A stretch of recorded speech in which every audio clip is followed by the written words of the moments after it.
आ तो सुरगा ने शर्मावे ई पर देव रमण ने आवे ईरो जस नर नारी गावे धरती धौरारी धरती धौरारी। नमस्कार, सुप्रभात धरती धौरारी। मैं हूँ तरुण व्यास और मैं हूँ उर्वशी। बहुत बहुत स्वागत आपका कार्यक्रम धरती धौरारी में। कहा भी जाता है जीवन उसका नहीं युधिष्ठिर जो उससे डरते हैं, वह उनका जो चरण रोप निर्भय होकर लड़ते हैं। वाह। जब बात वीरों की होती है, वीरता की होती है, तो राजस्थान की शान भारत के शूरवीर महाराणा प्रताप जी को याद किया जाता है। कहा जाता है कि उनका कद 7 फुट का था और जो कवच वो धारण करते थे करीबन 78 किलो का हुआ करता था। तलवार और ढाल समेत करीबन 200 किलो का वजन लेकर चलते थे तो दुश्मन उनसे थर थर कांपते थे। जिन्होंने हार कभी नहीं मानी, ऐसे महान राजा को शत नमन। जी, और महाराणा प्रताप जी से ये भी बहुत कुछ सीखने को मिलता है कि अपने जो लक्ष्य की प्राप्ति के लिए आप घास की रोटी भी खाएं, सादा जीवन भी जिएं, लेकिन लक्ष्य ना छूटे, वहाँ पर पहुँचना बहुत ज़रूरी। ये बहुत सारी बातें हम राजस्थान की ऐसी कई वीर गाथाओं में समझते हैं, सीखते हैं, और ऐसी कहानियाँ पढ़ते हैं तो लगता है देखिए क्या वो लोग थे, क्या वो इतिहास है जो हमारे भारत का, राजस्थान का एक यूँ कहें कि स्वर्णिम इतिहास। बिल्कुल। और आज ऐसे ही एक अतिथि हमारे स्टूडियो में पधारे हैं जिनकी उपलब्धियां हमें बहुत इंस्पायर करती हैं, जिन्होंने कभी अपनी ज़िंदगी में हार नहीं मानी, जिन्होंने इंडियन पुलिस में अपनी सेवा दी और इंस्पेक्टर जनरल ऑफ पुलिस रहे। तो चलिए मिलकर बहुत बहुत स्वागत करते हैं हमारे बीच आनंद वर्धन शुक्ला जी। नमस्कार सर। नमस्कार, सुप्रभात। और सर आप यहाँ आए, बड़ा अच्छा लग रहा है। और आप तो मेवाड़ विश्वविद्यालय में भी प्रो वाइस चांसलर भी हैं जी। तो जैसे महाराणा प्रताप जी से हमने शुरुआत की, आन बान शान है वो राजस्थान की, तो इतिहास के आप अच्छे जानकार रहे, आप लेक्चरर भी रहे शुरुआत में। जब शुरुआत में किया तो लेक्चरर से किया जी। तो किस तरीके से आप अपने जीवन में योगदान मानते हैं महाराणा प्रताप जी का? देखिए, महाराणा प्रताप को सबसे पहले तो मैं कहूँ मैं महान मानता हूँ।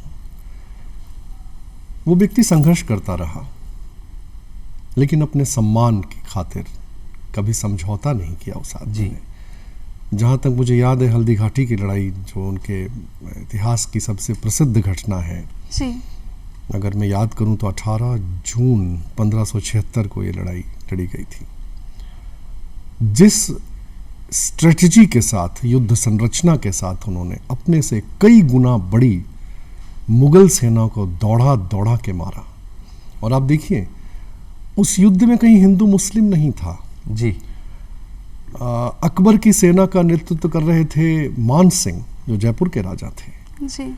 और जो राणा प्रताप की सेना थी उसका नेतृत्व कर रहे थे हकीम खां सूर जो अफगान थे।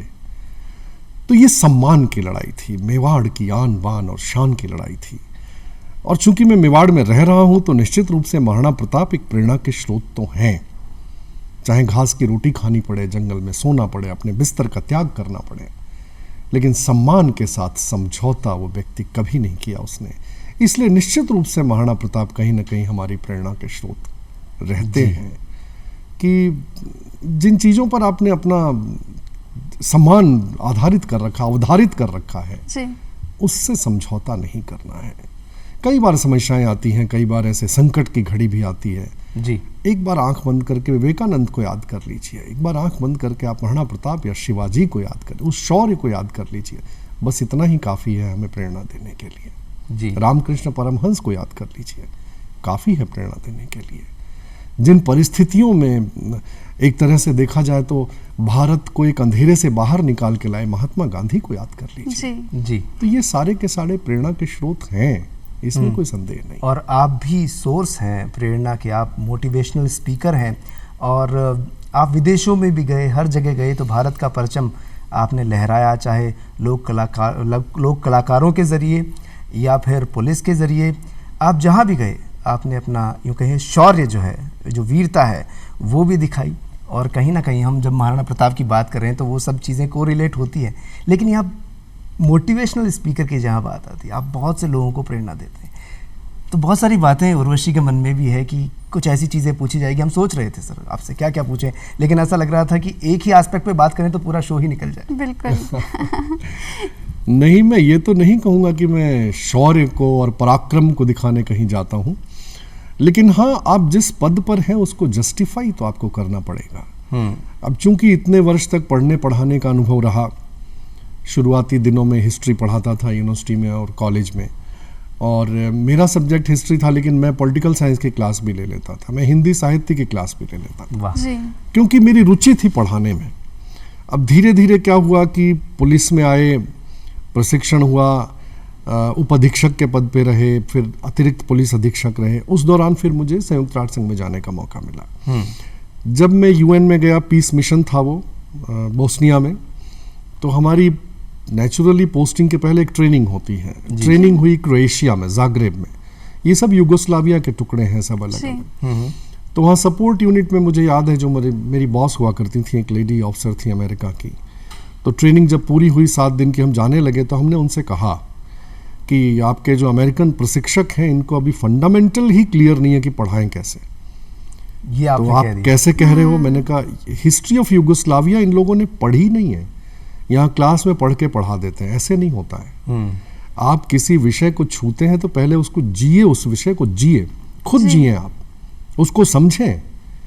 कागज देख के पढ़ाने वाला कभी अध्यापक नहीं हो सकता। अब मुझे लगता है कि 1977 में जो 78 में या 80 में जो विषय मैंने पढ़ाए थे, जी। आज रात को 2 बजे उठा दो कि पढ़ाना, तो मुझे तैयारी नहीं चाहिए, क्योंकि वो मेरे ब्रेन में है। जी। और मैं कहूँगा कि मेरे खून में है वो सब्जेक्ट। और वो तो इसीलिए यूनाइटेड नेशंस में मैंने यही कहा जाके मुझे मौका दीजिए। जी। तो उन्होंने कहा ठीक है, आप एक क्लास लेके दिखाइए। मैंने उसी दिन क्लास ली। And then after a short period in mission area, जिसके लिए हम एक्चुअल में गए थे, जी। मैं नॉर्थ बोस्निया में तुजला रीजन में ग्राचा नीचा में स्टेशन कमांडर था, लेकिन तुरंत ही निमंत्रण आ गया कि आप आइए और प्रशिक्षण में रहिए। तो उसके बाद काफ़ी अवसर मिला मानवाधिकार प्रशिक्षक के रूप में, और यूनाइटेड नेशंस में भी हमने अपने आप को जस्टिफाई किया। जैसे मान लीजिए कि 7 दिन के प्रशिक्षण में 15 सब्जेक्ट होते थे, जी। तो नेचुरली प्रशिक्षक को 2 या 3 सब्जेक्ट दिए जाएंगे पढ़ाने के लिए। मुझे जहाँ तक याद है, क्रोएशिया में जाग्रेब में मैं 8-8 सब्जेक्ट पढ़ाता था।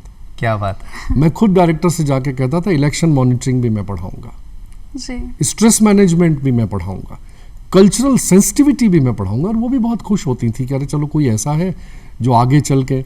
इसी तरह से जब सिलेक्शन करने के लिए सेट जाता था, जी। साइट असेसमेंट टीम, जी। तो मैं कभी यात्रा भीरू नहीं रहा, बहुत यात्राएं की मैंने। तो मैं आगे से आगे जाके उनको कहता, अच्छा इस कंट्री मैं चला जाऊंगा। वाह। तो डायरेक्टर भी बड़ी खुश होती थी कि यार चलो कोई अपने आप आके कह रहा है। तो जहां हो अपने आप को जस्टिफाई करो। अब जैसे आपने प्रश्न किया मोटिवेशनल स्पीकर के रूप में, जी। मैंने सोचा कि 37-38 साल में जो हमने कमाया है वो देने का वक्त है। जी। तो न केवल पुलिस अकादमीज में या मैनेजमेंट इंस्टीट्यूट में या IIM में भी मैं जाता हूँ पढ़ाने। मैंने कहा क्यों ना कॉरपोरेट में ऐसा किया जाए, जी। क्योंकि देखिए उसमें आर्थिक सहायता भी थोड़ी ठीक हो जाती है।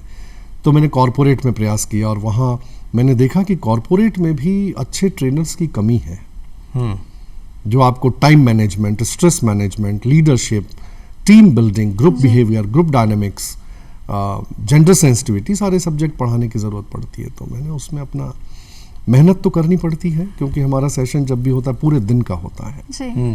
तो अभी मैं SBI में पढ़ा रहा हूँ, क्रिप्को में, इफ्को में, NFL में, JK में, सब में मुझे मौका मिल रहा है, और मैं अपने मन की बात शेयर करता हूँ उन लोगों से। सर, आज की तारीख में उर्वशी और हम जैसे बहुत से लोग, जब हम कोई चीज़ सर्च करते हैं, क्योंकि आजकल इंटरनेट का ज़माना है, जी। सर्च करते ही एक चीज़ बहुत ज़्यादा सर्च में आती है कि लोग मोटिवेशनल कोट्स ढूंढते हैं या कुछ ऐसी बातें सुनना पसंद करते हैं जिससे कि उनको एक बूस्ट मिले, और ऐसे बहुत सारे सवाल होते हैं। उर्वशी के मन में भी एक सवाल चल रहा है। मेरे मन में एक सवाल चल रहा है, और ये सवाल है कि आप सबको इतना मोटिवेट करते हैं, आपके लिए कौन मोटिवेशनल है, या आपकी लाइफ में इंस्पिरेशन कहाँ से आती है कि इतना सजग होना, और आपको हर चीज़ के लिए जो इंटरेस्ट है, हर सब्जेक्ट के लिए जिस तरह से आप आगे बढ़कर हिस्सा लेते हैं, ये इंस्पिरेशन कहाँ से मिलती है आपको? मैं विवेकानंद जी को काफ़ी पढ़ा है मैंने, और उनसे प्रभावित भी हूँ, इसमें कोई दुराव छुपाव नहीं है। जी। मेरे पिता मेरे प्रेरणा के काफ़ी स्रोत रहे, क्योंकि वो मेरे टीचर भी थे, मुझे उन्होंने पढ़ाया भी। और समय समय पर जिन लोगों के साथ आपने काम किया, जिन लोगों के निर्देशन में आपने कार्य किया, जैसे मैं अपने गुरुओं की बात करूं, जिन गुरुओं ने हमको पढ़ाया, मुझे याद है डॉक्टर GSP मिश्रा हुआ करते थे, डॉक्टर गोविंद चंद्र पांडे हुआ करते थे, प्रोफेसर SN दुबे होते थे, RK पंत साहब होते थे जी। तो मेरे दिमाग में हमेशा एक बात रहती थी कि अरे ये इतना अच्छा पढ़ाते हैं, इतना अच्छा बोलते हैं, इतने अच्छे से इनको कमांड एंड कंट्रोल है। तो मैं तो यही कहूँगा कि धीरे धीरे मैं खुद सीखता चला गया। और जब मैं कॉलेज में पढ़ाता था तब भी, चाहे एकेडमी में पढ़ाता था, राजस्थान पुलिस एकेडमी में मैं लास्ट में था, यूनाइटेड नेशंस में भी लगभग 2 साल पढ़ाने का ही मौका मिला मुझे। जी। मैं कभी कागज़ देख के नहीं पढ़ाया, क्योंकि कॉन्सेप्ट क्लियर होना चाहिए। आप अगर राजनय पढ़ा रहे हैं, डिप्लोमेसी पढ़ा रहे हैं, तो डिप्लोमेसी क्या होती है आपको पता होना चाहिए जी। तभी आप जस्टिफाई करेंगे। हाँ, कुछ जो बुलेट पॉइंट्स हैं आप PPT में दे, अब तो PPT बहुत कॉमन है, देख सकते हैं, समझ सकते हैं और उसके हिसाब से कर भी सकते हैं। तो अपने आप को तैयार करते चले गए, इसमें कोई विशेष मेहनत वाली बात नहीं थी। अभी थोड़ा कम हो गया है, पहले मैं बहुत पढ़ता था, हिंदी के उपन्यास, इंग्लिश के उपन्यास इतना पढ़ता था, तो उनका भी मेरे ऊपर काफ़ी असर हुआ। मुझे याद है इलाचंद्र जोशी का जहाज का पंछी मैंने पढ़ा जी। प्रशासन के ऊपर श्रीलाल शुक्ल का लिखा हुआ राग दरबारी मैंने पढ़ा, भगवती चरण वर्मा को मैंने पढ़ा, जैनेन्द्र कुमार को, प्रेमचंद को तो लगभग मैं पूरा पढ़ गया। क्या बात है। गबन, गोदान, रंगभूमि, कर्मभूमि कुछ छोड़ा नहीं मैंने। जब मैं कॉलेज में पढ़ता था तब भी मेरे सिलेबस में एक उपन्यास था, टेढ़े मेढ़े रास्ते। पिताजी हिंदी पढ़ाते थे, तो मैं गया लाइब्रेरी में, पूरी बुक शेल्फ मैंने देखी, रैक पूरी छानी, तो उसमें करीब होंगे 40 के करीब उपन्यास होंगे। आप विश्वास करेंगे 40 के 40 उपन्यास पढ़ गया। तो अब मुझे उपन्यास शैली की, उपन्यास को लिखने की, कथानक की अगर तुलनात्मक अध्ययन करना पड़े तो मुझे अलग से प्रयास करने की जरूरत नहीं है आपको। मुझे पता है कि जैनेन्द्र कुमार क्या कहना चाहते हैं, धर्मवीर भारती क्या कहना चाहते हैं, या भगवती चरण वर्मा क्या कहना चाहते हैं। आप यात्रा संस्मरण पढ़ लीजिए शिवानी के, आपको पता चल जाएगा कि हम कहना क्या चाहते हैं। सर एक चीज़ अब यहाँ पूछूं कि बहुत से जो न्यू कमर्स होते हैं, जो पढ़ रहे होते हैं, स्टूडेंट्स होते हैं, कई लोग बड़े ओहदे पर पहुँच जाते हैं, पर पढ़ना लिखना तो उन्होंने अपने जीवन में बहुत अच्छा किया, पर जब बोलने की बारी आती है, जब कम्युनिकेशन की बात आती है, तो बड़े बड़े लोग अटक जाते हैं। और आप उनको भी बताते हैं कि किस तरीके से बोला जाए, कम्युनिकेशन, क्योंकि ये बहुत बड़ा विषय है। शब्दों के ज्ञान की जहाँ बात करते हैं, तो आजकल हम जब पढ़ाई में देखते हैं तो बच्चों को हिंदी के शब्द नहीं पता होते, असर कारक को वो कुछ अर्स कारक पढ़ देते हैं, या पर कुछ ऐसे, अगर हम यूँ कहें कि हम अभिव्यक्ति पढ़ते हैं या संपादकीय पढ़ते हैं किसी न्यूज़पेपर का, तो वो 50 गलतियाँ कर देते हैं क्योंकि उनको हिंदी समझ नहीं आ रही। तो आपके पिता तो हिंदी में रहे, फिर आपने लोगों को बोलना भी सिखाया, तो एक क्या बुलेट पॉइंट्स हों कि इंसान अच्छे से बोलना सीख जाए? बहुत सुंदर। आपको ये खुशी होगी जानकर कि यूनिवर्सिटी ग्रांट कमीशन की तरफ से जो गुरु दक्षता कार्यक्रम हो रहा है, जिसको फैकल्टी इंडक्शन प्रोग्राम कहते हैं। अब हालांकि मैं तो पुलिस में था, अभी विश्वविद्यालय में हूँ। मेरा जो सबसे प्रिय सब्जेक्ट है टीचर्स से बात करने का, जी, how to be effective presenter. मैं सेंट्रल यूनिवर्सिटी में भी ले चुका हूँ सेशन, कुछ गवर्नमेंट कॉलेज में ले चुका हूँ, इलाहाबाद यूनिवर्सिटी, राजस्थान यूनिवर्सिटी जयपुर और जोधपुर विश्वविद्यालय, इनके लिए जो मैं अलग अलग गुरु दक्षता में सेशन लेता हूँ, उसमें सबसे पॉपुलर सेशन यही है, अपने को एक्सप्रेस कैसे करें, इफेक्टिव प्रेजेंटेशन कैसे बनाएं। इसके 2 मुख्य मुद्दे हैं। पहला मुद्दा है आत्मविश्वास। कई बार क्या होता है, मेरा ज्ञान बहुत अच्छा है, लेकिन उस ज्ञान को मैं अच्छे से अभिव्यक्त नहीं कर पा रहा हूँ, शब्दों का भाव है या वही आत्मविश्वास का भाव है।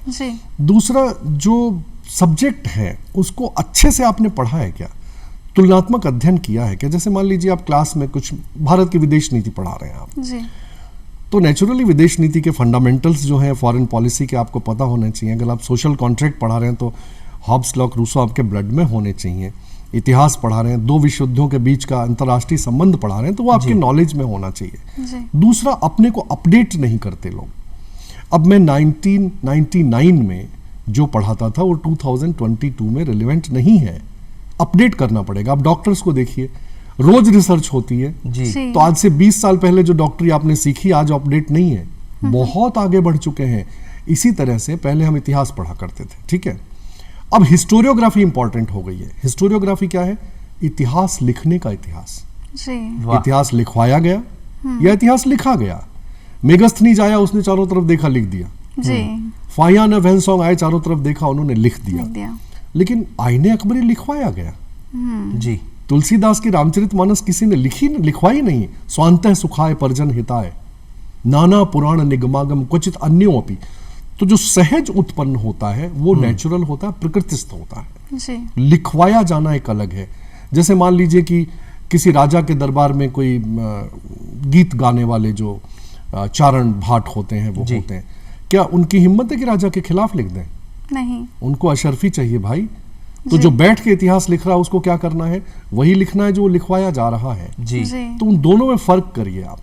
और एक्सप्रेशन की जहां तक बात आती है, कॉन्सेप्ट क्लियर रखिए, सब्जेक्ट की नॉलेज रखिए और अपने ऊपर पूरा विश्वास रखिए। जब सामने पढ़ा रहे हो तो एक चीज ध्यान में रखिए, सामने वाले को कुछ नहीं आता, मुझे आता है। जी। और एक पॉइंट इसमें सर ये भी बताइए कि जो बोलने जैसे स्पीकिंग है उसमें लोग जानते सब कुछ हैं, सब कुछ जानते थे पर बोलने में अटक गए।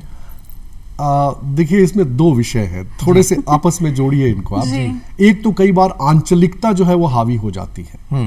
अब हमारा मेवाड़ का जो प्रोफेसर है, अब मैं कहता हूँ भोजपुरी का जो प्रोफेसर है, कितना भी अच्छा हिंदी इंग्लिश बोलेगा तो लोकल शब्द उसमें आ जाएंगे, डायलेक्ट आ जाएगी। अब राजस्थान में क्या होता है, कई बार आप देखोगे छोटी बड़ी की मात्रा की गलतियां करते हैं। री और रू की मात्रा, र की मात्रा की गलत। ग्रह अलग शब्द है, गृह अलग शब्द है। जी, कृष्ण होता है लेकिन लोग कृष्ण बोलते हैं। यहाँ पे मैंने लोगों को बोलते हुए सुना है, आपने भी कई बार सुना होगा, विद्यालय। हाँ, अब विद्यालय होता है, ध उसमें कहीं नहीं है, VIDH नहीं है, DY है। तो विद्यालय न बोल के विद्यालय बोलेंगे। तो आप समझ जाओ कि आंचलिकता का असर है। जी, ठीक, आंचलिकता के असर को थोड़ा थोड़ा खत्म करके, और जब हिंदी बोलते हैं तो एकदम शुद्ध हिंदी आपके। हाँ जी, ठीक है। अब हुआ क्या है कि उर्दू इतनी ज़्यादा मिक्स हो गई है कि हमें मिल गई है कि हमें पता ही नहीं चलता कि ये शब्द उर्दू का है कि हिंदी का है। चलेगा, इट्स ओके, फ्लो में आना चाहिए। जी, तो फ्लो तब आएगा जब नंबर 1 आपके अंदर अपने ऊपर विश्वास हो, कॉन्फिडेंस हो, सेल्फ कॉन्फिडेंस।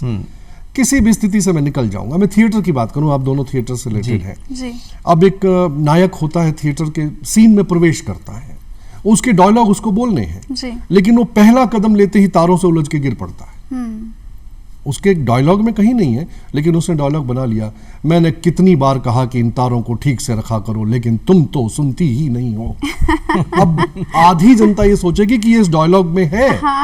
तो जब स्थितियां इस तरह की हो जाए तो उसको संभालना है आपको। आप अपना डायलॉग भूल गए, अब आप याद कर रहे हैं तो भी आप बोलना शुरू कर देते हैं। जी, यही तो जीवन का सार है। देखिए जब मैं सोचने लगा कि आखिर मैं क्यों जिंदा हूं, वो डायलॉग नहीं है। लेकिन दर्शक को पता नहीं है कि ये डायलॉग है। जी, तो इसी तरह पढ़ाने के टाइम पे भी सामने वाले बच्चे ने एक सवाल पूछ लिया जो आप तैयार नहीं हो, बेवकूफ मत बनाओ। सीधे सीधे बोल दो कि इस विषय पर मैं अभी और अध्ययन करूंगा और कल विषय पर आपसे बात करूंगा। कॉन्फिडेंस बहुत बड़ी कॉन्फिडेंस चीज़ है। अब इंटरव्यू में क्या होता है, साक्षात्कार RPSC में और UPSC में मॉक इंटरव्यूज वगैरह लेता हूं, तो उसमें कई ऐसे सवाल होते हैं, भाई आप भगवान तो नहीं हो ना, हर चीज की जानकारी होना तो संभव नहीं है। जी, तो जो नहीं आता उसमें बिल्कुल स्पष्ट।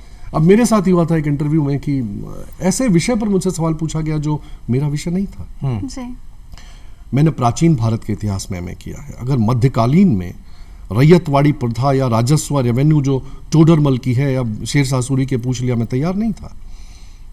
तो मैंने इतनी तरीके से उनको जवाब दिया कि उनको एक नया शब्द दे दिया मैंने। जी, मुझे पता था ये 4 जो इंटरव्यू ले रहे हैं इनमें से कोई भी हिस्ट्री का नहीं था। जी, तो मैं उनको जानबूझ के उस विषय पे ले गया जिनकी किसी को जानकारी नहीं है। तो मैंने कहा देखिए जिस तरह से इतिहास लिखा और लिखाया गया, इसमें कई भेद हो सकते हैं।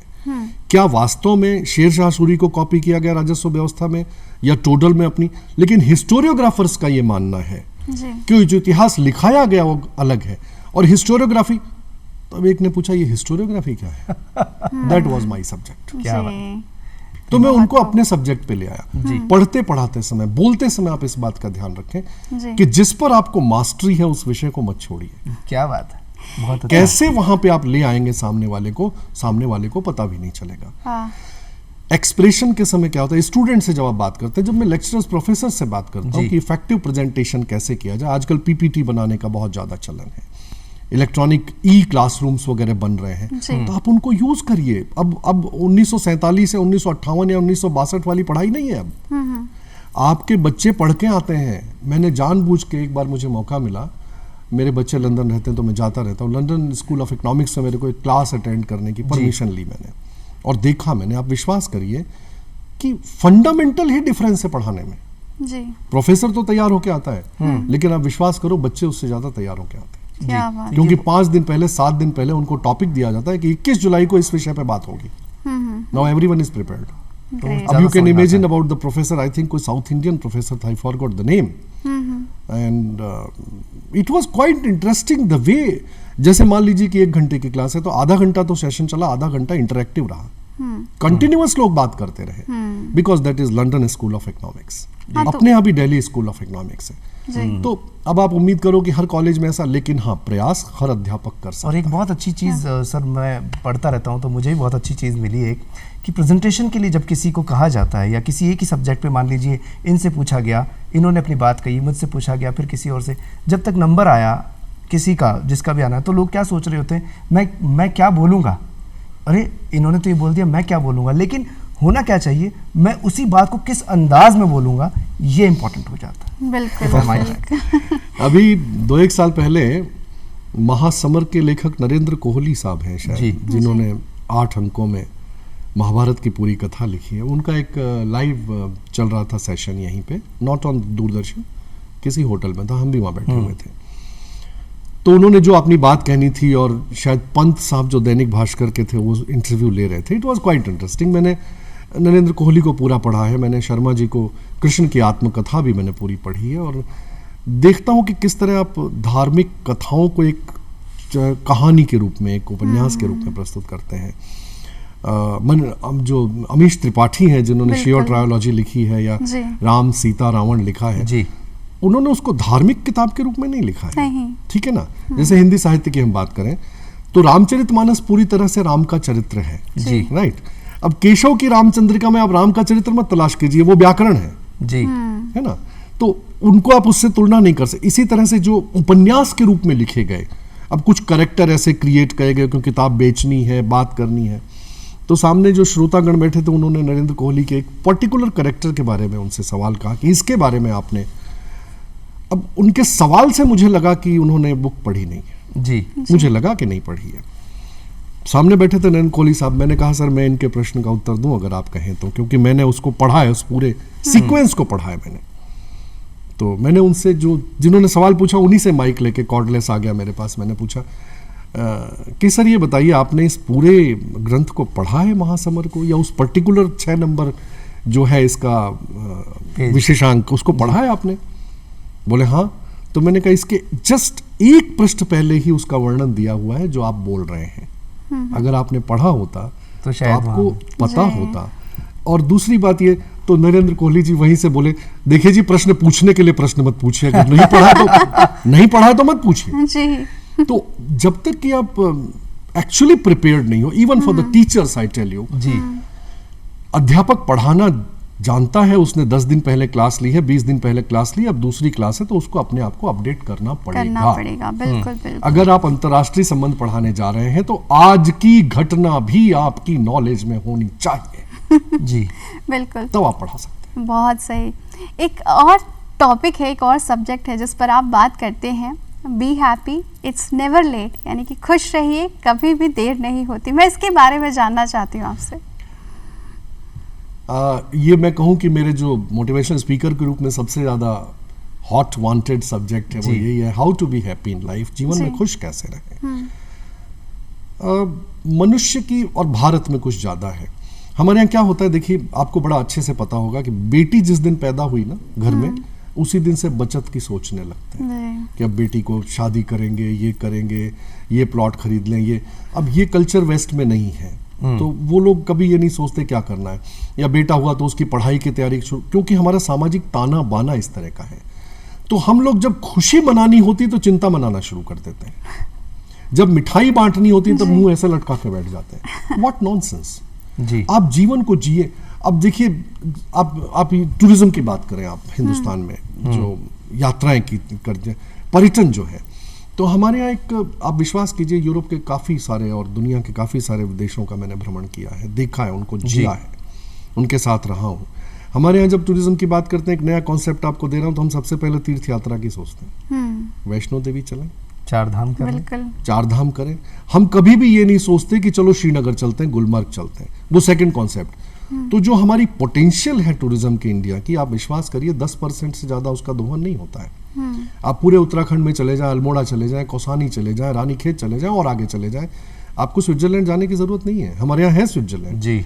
आप सी बीच में जाना चाहें तो मरीना में चले जाएं, त्रिवेंद्रम में चले जाएं, आप क्वाड़म पे चले जाएं, तो आप देखेंगे कि यार हम भी इतने अच्छे हैं, लेकिन हम उसको प्रोजेक्ट नहीं कर पाते।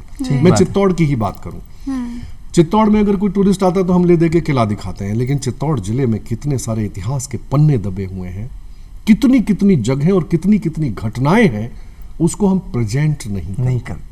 उसकी जरूरत है हमें प्रेजेंट करने की। मैं राजस्थान की बात करूं तो जो इसका पोटेंशियल है टूरिज्म का, आप विश्वास कीजिए उसका 20% भी हम काम में नहीं ले रहे। 80% सुना है जी। ऐसा इतिहासकार हो जो उसको पन्नों में समेटे, देखे, करे और प्रस्तुत करे जी। तो प्रेजेंटेशन जो है ना, ये हर चीज की इंपॉर्टेंट होती है। तो कहने का तरीका, बात करने का तरीका, बोलने का तरीका, खुश कैसे रहें? खुश ऐसे रहें कि आज जो मेरे पास है बहुतों से बेहतर है, so you are much better. दूसरी बात ये कि हम ऐसी चीजों के लिए परेशान होते हैं जो वास्तव में होती ही नहीं है। घरों के देख लीजिए, घरों की बातें देख लीजिए। तो अब वो जिसको एक बड़ा फेमस कहावत है ना, काजी जी दुबले के और शहर के अंदेशे से, हम इस बात से दुखी हैं कि वो सुखी क्यों है। ठीक बात है। तो ये भी एक बड़ी समस्या है। अब जीवन में खुश रहने के छोटे छोटे टिप्स आपको वैसे ही बहुत, अब वो अलग सेशन होता है मेरा, कभी फिर बात करेंगे। लेकिन मैं बताऊं, आप घर पे जब आते हैं तो सच बोल रहा हूं कि आप 4-5 साल के बच्चे के साथ थोड़ा आधा घंटा बिताइए और उसकी उम्र पे आ जाइए, आपका सारा दिन भर का टेंशन दूर कर देगा। अब आपको ये कहा नहीं जाता मेला बिताता तल्ला है, ये सिखाता नहीं है कोई, आपको अपने आप बोलना हो जाता है क्योंकि बच्चे के लिए। लेकिन जो 80 साल के दादाजी हैं उनसे आप इस तरह नहीं बोलेंगे, आपकी लैंग्वेज चेंज हो जाएगी। तो जो घर में बुजुर्ग हैं उनके साथ भी 10-5 मिनट 15 मिनट बिताइए, वो भी आपकी टेंशन दूर करेंगे। अगर मान लीजिए आपके माँ बाप ये कहें कि देखो जब हमारे जमाने में, तो आप ये कभी मत कहे कि आप 10 बार सुना चुके हो। अरे जब तुम छोटे थे तो 20 बार सवाल पूछते थे, पापा तुम्हारे जवाब देते थे ना, उसी सवाल का और तुमसे गुस्सा नहीं होते थे। तो उन्होंने 20 बार भी सुना दिया, तो सुनते रहो, अच्छे से बात करो, तुम्हारा टेंशन दूर होगा। जी। प्रकृति के बीच में जाओ, सुबह उठ के बाहर निकल जाओ, लॉन में चले जाओ, पार्क में चले जाओ, ये आपका टेंशन दूर करेगा। कुछ अपना खान पान का तरीका बदलो, ये फास्ट फूड और कोल्ड ड्रिंक्स, इनसे बाहर निकलो, वापस जाओ आलू के पराठे में और नींबू की शिकंजी में, नॉट बैड। छाछ पियो, नॉट बैड। ये आपका टेंशन दूर करेगा, आपको खुश रखेगा। दूसरी बात, दोस्ती रखो। अगर दोस्त होंगे तो खुश रहोगे।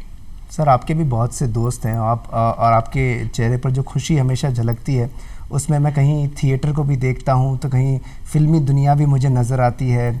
मुझे आपके गीत संगीत से भी प्रेम नज़र आते हैं, लोक कलाकारों, लोक नाटकों, लोक नृत्यों के बारे में बहुत सारी चीज़ें नज़र आती हैं। लेकिन एक फिल्मी दुनिया का एक अलग ही, जब किसी की बात पूछते हैं कि अच्छा आप तो फिल्मों में भी काम करते हैं, ये भी काम करते हैं, तो फिल्मी दुनिया में कैसे आना हुआ और क्या गीत संगीत से जुड़ाव है? अब फिल्मी दुनिया कोई मेरे मतलब व्यक्तित्व का हिस्सा नहीं है, लेकिन अब जैसे दोस्त लोग होते हैं, मुझे याद है जब मैं जैसलमेर में था, गुलजार साहब वहाँ फिल्म बनाने आए थे, लेकिन जी, तो हमारे साथ बैठ करके लोकेशंस देखना, ये करना वो करना, तो कई ऐसी जगहें, चूँकि हमारी पोस्टिंग थी तो जैसलमेर में हमने उनको जगह दिखाई, ये किया वो किया, और एक अच्छी फिल्म बनी। कुछ ऐसे सीन थे जिसको कि गुलजार साहब ने शूट कर लिया था पहले, लेकिन मैंने उनको जगह दिखाई करड़ा पोछीना, जहां आपको ध्यान होगा रेशमा और शेरा फिल्म की शूटिंग जी सुनील दत्त साहब ने। अब चूंकि उस फिल्म की प्रोड्यूसर लता मंगेशकर जी थी, तो उन्होंने फिर मुझे कहा कि नहीं आनंद, मुझे ये शूटिंग दोबारा करनी है। वो पर्टिकुलर 3 या 4 दिन के शॉट जो हो चुके थे उन्होंने दोबारा किए कि आनंद ने एक ऐसी जगह दिखा दी कि जिसने मेरा सोचने का फिल्म के पहले सीन का नजरिया ही बदल दिया। तो पहला सीन दोबारा शूट हुआ। अच्छा। हालांकि काफी सारे फिल्म यूनिट के लोगों को परेशानी भी हुई। हीरो विनोद खन्ना थे, हेमा मालिनी जी थी, डिम्पल थी, तो उनको वापस बुलाना पड़ा, फिर शूटिंग, फिर हमारी कुछ ट्यूनिंग हो गई, गुलजार साहब से दोस्ती हो गई। तो गुलजार साहब जब माचिस बना रहे थे तो उन्होंने हमें याद किया कि कहाँ हो तुम, तो मैंने बताया मेरी पोस्टिंग कोटा में है। बोले मैं पंजाब में शूटिंग कर रहा था, लेकिन एक ऐसा हादसा हो गया कि शूटिंग क्लोज कर दी गई, अब मुझे वापस बॉम्बे जाना है और वहां जाके पंजाब क्रिएट करना है। मैंने कहा सर होल्ड ऑन, आप कोटा पधारें। जी कोटा और बूंदी के बीच में कम से कम 10-15 गांव ऐसे हैं जो बिल्कुल पंजाब हैं, नहर अरे के वाह। किनारे हैं, चावल होता है, और सारे सिख लोग हैं जो यहाँ रहते हैं। जी तो वो तुरंत दिल्ली से ट्रेन पकड़ के और यहाँ आ गए। और उन दिनों मुझे याद है, जो अभी चीफ सेक्रेटरी मैडम है उषा शर्मा जी, ये कलेक्टर थी जी। बूंदी की, मैं इनके पास इनको ले गया। मैंने कहा मैम पंजाब ढूंढ रहे हैं सर। उन्होंने कहा तो बूंदी जिले में तो पंजाब ही पंजाब है। जी अब विश्वास कीजिए बहुत लंबे टाइम तक, आई थिंक 30 दिन तक माचिस की शूटिंग कोटा में हुई, मैं वहीं था पोस्टेड। जी और लगभग वाइंड अप हो चुकी थी शूटिंग, सारे सीन जेल का भी, बाहर का भी, गुरुद्वारे का भी, सड़क का भी, सारे सीन कोटा में शूट हुए। जी तो अचानक जाने के 2-3 दिन पहले गुलजार साहब मेरे से बोले कि भाई आनंद आपको एक सीन करना है मेरी फिल्म में। अब चूंकि वाह। आप पुलिस सेवा में हैं तो ऐसे तो कर नहीं सकते। तो मैंने कहा सर बताइए क्या सीन है। उन्होंने मुझे समझाया कि ये दृश्य है और आपको सुपरिटेंडेंट पुलिस का रोल करना है, और फिल्म की शुरुआत उसी डायलॉग से, उसी सीन से बात। होगी। जी तो चूंकि थिएटर में भानु जी के साथ बहुत बार, भानु भारती जी के साथ बहुत किया है मैंने। जी ये अशोक राही मेरा क्लास फेलो है, सुनील सिन्हा है, रवि जाखल है, ब्रिजमोहन व्यास है, ये सब हम साथ पढ़ते थे। जी तो थिएटर हम करते रहते थे, बहुत ज़्यादा किए थे। अंधा युग भी किया था, थैंक यू मिस्टर ग्लाड, मुझे याद नहीं, बहुत सारे। जी। और भानु भारती जी का तो आप जानते हैं परफेक्शन बिल्कुल होता है। जी तो कुछ किया हुआ था, लेकिन गुलजार साहब ने कहा नहीं आपको ये करना है। तो मैंने कहा ठीक है सर करूँगा। तो मैंने गवर्नमेंट से परमिशन ली और फिल्म की शुरुआती दौर में जो पहला सीन होता है, जेल में एक कैदी सुसाइड कर लेता, राजजुत्सी होता है उसमें। जी कंवलजीत मेरे अंडर में प्रोबेशनरी ऑफिसर होते हैं, वो कॉन्सेप्ट भी मैंने ही दिया था। और उस सीन में भारत भूषण भट्ट हैं जो जेलर का रोल करते हैं, वो एक्चुअल में मेरे क्लास फेलो हैं। जी नहीं रहे हमारे उसमें डायलॉग क्या था, अगर आपको याद हो तो? बिल्कुल डायलॉग देखिए, मैंने तो एक्टिंग की थी, बाकी जो मैं एक्टिंग करके यूएन में चला गया था मिशन जी। में, तो मेरे लिए डबिंग नसीरुद्दीन शाह साहब ने की। अरे वाह। मतलब एक्टिंग मेरी है लेकिन आवाज नसीरुद्दीन शाह की, बिकॉज क्या आई वाज बात। Not in India. और मुझे जो एक्चुअल में आवाजें पसंद थी, जो दमदार आवाजें हैं, ओम पुरी उसी फिल्म में थे, जी तो वो कर नहीं सकते थे। कुलभूषण खरबंदा साहब उसी फिल्म में थे, वो कर नहीं सकते थे। बहरहाल जो 1-2 डायलॉग मुझे जी, याद हैं, वो प्लीज। बड़ा इम्पोर्टेंट डायलॉग है उस फिल्म का। जी। एक तरह से मानवाधिकार की रक्षा का भी डायलॉग है ये। जिस्म का दर्द एक हद से गुजर जाए तो मौत का खौफ चला जाता है। किसी भी मुजरिम को वो हद मत पार करने दो कि वो मौत को जिंदगी से बेहतर समझे। क्या बात। क्या ये बात है। मैं कंवलजीत को समझा रहा हूँ जी। कि इसने सुसाइड क्यों किया। फिर कई सारे डायलॉग्स हैं। उसके बाद सर फिर ये आपका जो सिलसिला नौकरी के साथ में कल्चरल, जो भारत के यूं कहें कि सांस्कृतिक मंत्रालय से जुड़ा, लोक जी। कला और आप लोक कलाओं को लेकर विदेशों में पहुंचे, तो वहाँ भी हम उन परतों पर अगर नज़र डालें तो कितना आप ये देखते हैं कि आपने भारत में भी उन लोक कलाकारों को देखा, लेकिन जैसे ही वो कला विदेश में जाती है तो वहाँ कितना अंतर देखने का नज़रिया कैसा होता है लोगों का? मैं उदयपुर में पदस्थापित था, एडिशनल एसपी सिटी। उन दिनों शिल्पग्राम महोत्सव हो रहा था और विश्वास मेहता साहब पश्चिम क्षेत्र सांस्कृतिक केंद्र के निदेशक थे। जी ट्रेडिशनली आईएएस ऑफिसर इनके डायरेक्टर होते हैं, 7 जोनल सेंटर हैं टोटल इंडिया में। तो उस समय मुझे याद है महाराष्ट्र से डायरेक्टर साउथ सेंट्रल जोन, दक्षिण मध्य सांस्कृतिक केंद्र, रश्मि शुक्ला जी आई थी, आजकल वो जी। डीजी पुलिस है महाराष्ट्र में। तो विश्वास मेहता साहब ने कहा एक आईपीएस ऑफिसर भी डायरेक्टर हैं कल्चरल सेंटर में। जी अब मेरा तो दिमाग घुमा कि भाई कल्चरल सेंटर में आईपीएस भी हो सकते हैं, ऑल इंडिया सर्विस की पोस्ट है। तो रश्मि शुक्ला जी ने कहा हाँ क्यों नहीं हो सकते, अगर आप इंटरेस्टेड हैं। तो उनके साथ में 2-3 दिन शिल्पग्राम फेस्टिवल में रहा। जी और उसके बाद परवर्ती काल में एनसी गोयल साहब जो मेरे टाइम पे कलेक्टर जैसलमेर थे, मैं उनके साथ एडिशनल एसपी रहा हूँ। वो ministry of culture government of India में चले गए, जॉइंट सेक्रेटरी। जी तो मैं उनके पास पहुंच गया, सर मैं मिनिस्ट्री ऑफ कल्चर ज्वाइन करना चाहता हूँ। तो उन्होंने कहा अप्लाई कर दो, वैकेंसी निकलेगी तो देखेंगे। तो north zone cultural centre Chandigarh में वैकेंसी निकली थी, हमने अप्लाई किया, सेलेक्ट भी हो गए। लेकिन कुछ ऐसा हुआ कि हमें नॉर्थ जोन की जगह नॉर्थ सेंट्रल जोन में ज्वाइन करना पड़ा, इलाहाबाद। तो उस समय बिहार, यूपी, एमपी, राजस्थान, हरियाणा, उत्तराखंड और दिल्ली राज्य मेरे पास थे। जी जी और जोनल कल्चरल सेंटर का काम होता है लोक कला को आगे बढ़ाना, उसको सहेजना, संवारना और प्रस्तुत करना। लोक मतलब फोक। जी जी फोक अकेले का नहीं होता, ग्रुप का होता है। ग्रुप का होता है। तो मैंने देखा हालात क्या थे, कैसे थे। तो मुझे एक बात बड़ी खलती थी। जवाहर सरकार साहब उन दिनों सेक्रेटरी कल्चर होते थे जी। एनसी गोयल साहब जॉइंट। तो मैंने इनको कहा, मैंने कहा सब जो क्लासिकल आर्टिस्ट आते हैं, चाहे वो चौरसिया जी हों, शिव कुमार शर्मा हो, या अमजद अली खान हो, या शोभना नारायण हो, या ओडिसी की रंजना गौहार हो, हम इनसे कभी नेगोशिएट नहीं करते कि कितना पैसा लेंगे। वो जो कह देंगे वो फाइनल है। अगर किसी दिल्ली के बड़े प्रोग्राम में अमजद अली खान साहब ने कहा कि मुझे अगर 5 लाख चाहिए तो 5 लाख ही चाहिए, वो 4,90,000 नहीं होंगे जी। स्पिक मैके की बात अलग है, क्योंकि उनका रेगुलर कॉन्ट्रैक्ट होता है और उसमें अलग तरह का एक कॉन्सेप्ट होता है जी। तो मैंने कहा सर, लोक कलाकारों को हम 350 रुपये क्यों देते हैं? क्या होता है 350 रुपये में? ये लोग आते हैं हवाई जहाज में तो भी हम नहीं पूछते, 5 स्टार में रुकते हैं तो भी नहीं पूछते। लेकिन मेरा जो कालबेलिया का आर्टिस्ट है, या भवई का, लावणी का, या बिहू का आर्टिस्ट है, वो बेचारा धक्के खाता हुआ ट्रेन में आता है, ट्रेन में जाता है, उसको हम इतना सा पैसा देते हैं, क्या होता है इससे? अगर 3 दिन में रहा तो 1100 रुपये लेके अपने घर जाएगा। तो गोयल साहब ने कहा कि तुम नया प्रोजेक्ट प्रपोजल तैयार करो जी। तो हम बैठे, हमारी 3-4 डायरेक्टर्स की कमेटी बनाई गई, और मेरे रहते रहते ही मैंने कोशिश की थी कि उनको कम से कम 1500 रुपये, 300 से 1500 पे लाना आसान नहीं था, 5 गुना कर रहे हैं। क्या बात है। हालांकि अब और भी बढ़ गया है, लेकिन हमारे समय पे फिर हमने उसमें प्रपोजल में डाला कि इनको 3rd AC का किराया दिया जाए जी, इनको भी होटल में ठहराया जाए। अब मैं कुवैत गया, आप विश्वास करिएगा, 350 कलाकारों को लेके गया था मैं, चार्टर्ड फ्लाइट लेके गया था। क्या बात है। और प्रत्येक लोक कलाकार को 5 स्टार होटल में उसी में रुकवाया जिसमें हरिप्रसाद चौरसिया जी रुके थे, जिसमें पंडित शिव कुमार शर्मा रुके थे। कलाकार होते हैं। कला तो उस लोक कला को जो हम किसी जगह, जैसे कि साउथ कोरिया में मैंने कराया, तो आप विश्वास कीजिए, दिन में क्या होता था, शाम को कला प्रोग्राम होना है, मैं पंजाब के बंगड़ा गिद्धा के लोगों को, लावणी की लड़कियों को, महाराष्ट्र की, या अपने राजस्थान के घूमर को मैं अलग अलग शॉपिंग मॉल में भेज देता था। और शॉपिंग मॉल के बीच में तुम गाना बजाना शुरू कर दो। ये कितनी अच्छी बात है, आपने उनको एक प्लेटफॉर्म दिया, एक अलग तरीके से उनके बारे में सोचा और एक अच्छे स्तर पर ले आए। बहुत सारे आपने काम किए सर, और बहुत सारी ऐसे आयाम हैं जो हम गिनते जाएं तो घंटों घंटों बीत जाए जी। लेकिन चलते चलते अगर हम कोई गीत आपसे सुनना चाहें और उसके बाद एक मैसेज हो, तो वो क्या हो? गीत मतलब कोई भी गीत, एक गुनगुनाना चाहें अगर आप, कोई अगर गुनगुनाना चाहें, कोई कविता, कोई गीत जो आपके लिए बहुत खास हो। अच्छा, मैं अपनी कविता की एक लाइन, मुखड़ा, क्योंकि मुझे याद नहीं है जी। हालांकि ये श्रृंगार पे है, और बाल कवि वैरागी जी मैं गुरु समान समझता था जी। कवियों से मैं अशोक चक्रधर मेरे भाई हैं, सुरेंद्र शर्मा मेरे भाई, तो उसकी एक लाइन आपको जी सुना देता हूँ। विवाह हुआ है और दुल्हन 2-2 कदम आगे बढ़ रही है जी।